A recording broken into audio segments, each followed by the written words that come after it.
Olá, eu quero saudar a todos com a paz do Senhor Jesus e dizer que estamos hoje iniciando um novo programa na TV Manaim o tema deste programa é a síntese da Bíblia.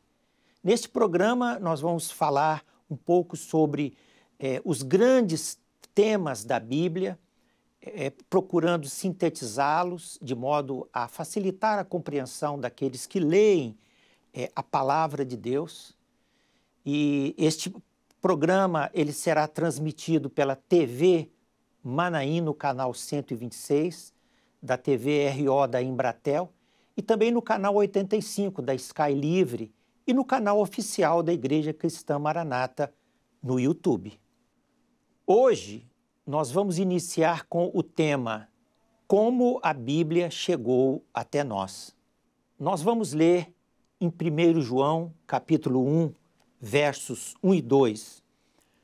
O que era desde o princípio, o que vimos com os nossos olhos, o que temos contemplado e as nossas mãos tocaram da palavra da vida, porque a vida foi manifestada e nós a vimos e testificamos dela e vos anunciamos a vida eterna que estava com o Pai e nos foi manifestada. Iniciamos hoje uma série de estudos sobre síntese da Bíblia. E o nosso objetivo é explicar a Bíblia de forma simples, oferecendo ao leitor da Bíblia uma visão panorâmica do livro, desvendando os grandes temas que estão contidos nas Sagradas Escrituras e mostrando como cada um deles encontra uma conexão mais profunda com a nossa vida diária e com o nosso relacionamento com Deus. Sabemos que a Bíblia cristã, tal como a temos em nossas mãos, representa uma grande coleção de 66 livros diferentes que falam sobre quase todos os assuntos relacionados à vida do homem na Terra, desde a origem do mundo e dos seres vivos até os aspectos mais simples relacionados ao cuidado e à educação de uma criança, por exemplo.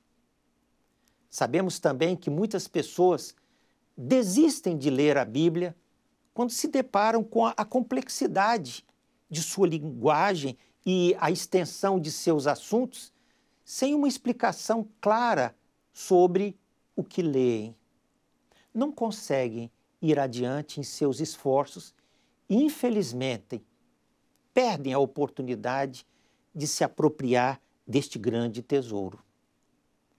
Esperamos que os nossos estudos sirvam de estímulo e motivação para que as pessoas se surpreendam com as belezas que existem nesse livro fascinante e aprendam a amá-lo. E descubram nele não só a mensagem inspirada de Deus, mas a fé em Deus e a razão maior do seu viver. Na carta aos Romanos, no capítulo 10, verso 17, lemos assim: de sorte que a fé é pelo ouvir, e o ouvir pela palavra de Deus. Sendo a Bíblia a mensagem revelada que Deus desejou transmitir às suas criaturas para lhes servir de instrução e caminho, como ela chegou até nós? Esta costuma ser uma pergunta que muitas pessoas fazem quando se propõem a ler a Bíblia ou têm contato com a Bíblia pela primeira vez. Em todos os nossos estudos, nós tomaremos como premissa básica o fato de que a Bíblia é a palavra de Deus, é a mensagem do Espírito Santo ditada por meio da inspiração divina aos instrumentos humanos que registraram o que Deus falou. Assim, o Deus que revelou aos homens sua mensagem no passado, é o mesmo Deus que supervisionou a sua anotação e a preservou ao longo dos séculos, para que chegasse até nós intacta.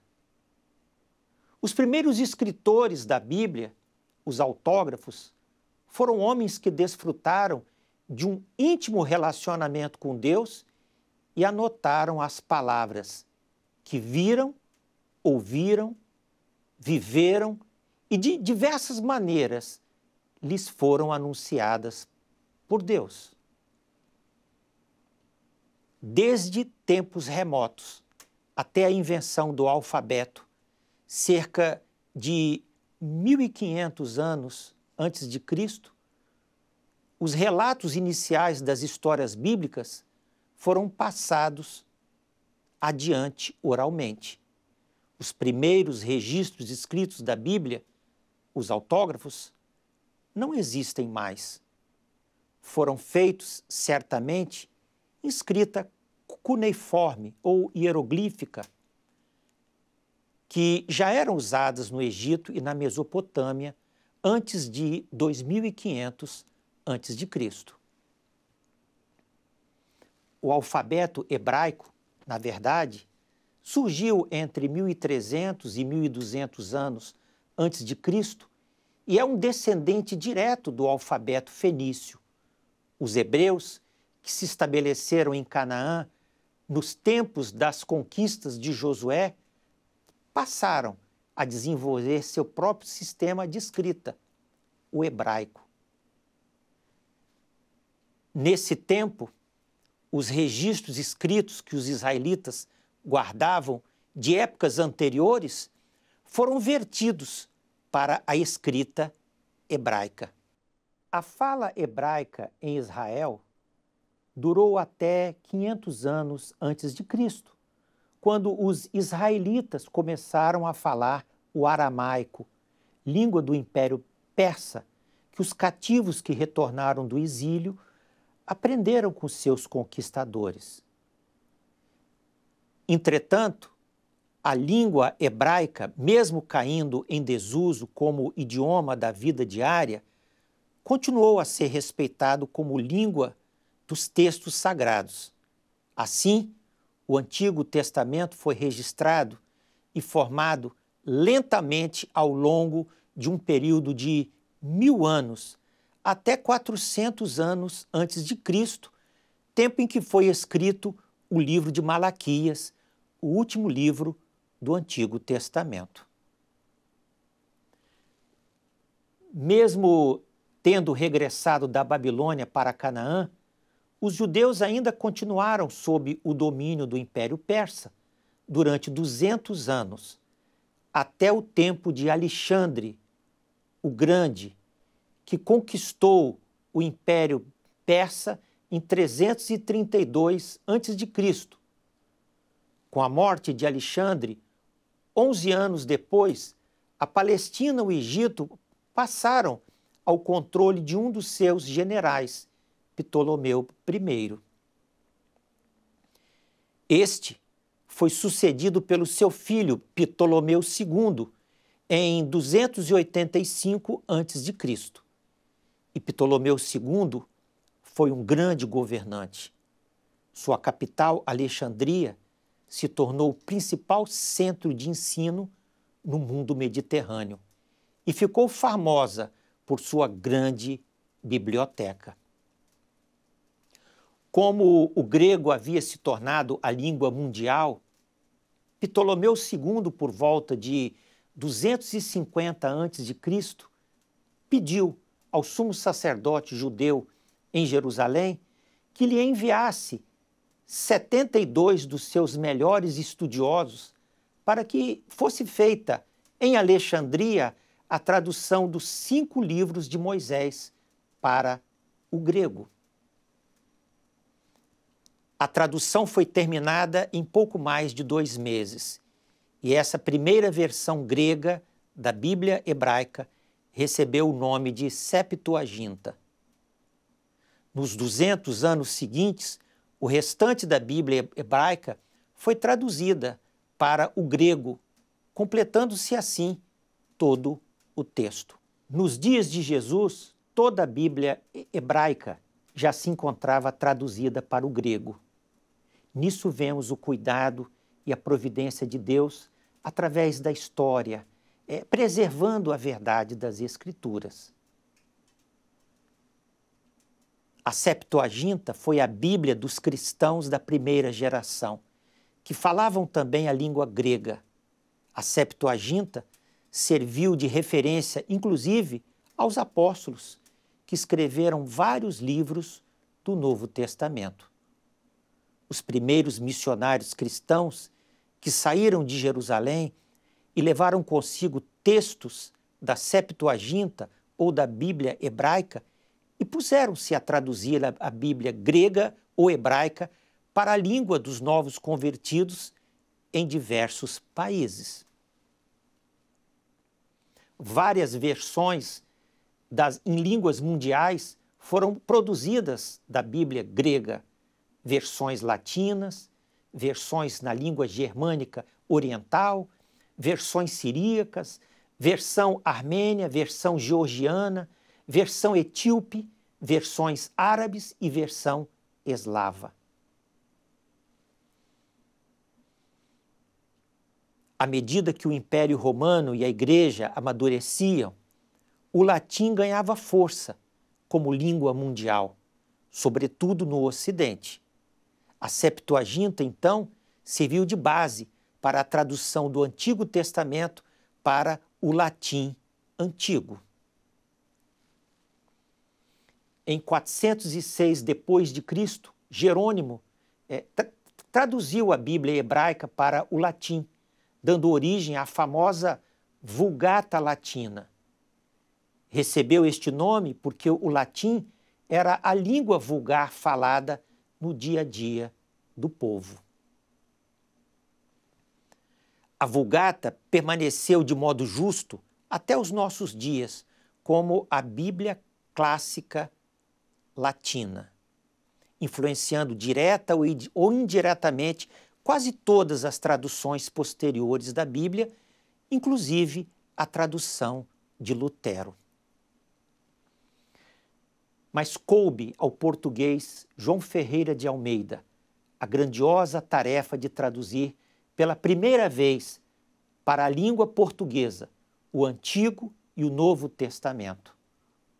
Conhecedor do hebraico e do grego, baseou sua tradução em manuscritos nessas línguas, servindo-se também do auxílio de outras traduções, inclusive da Vulgata Latina.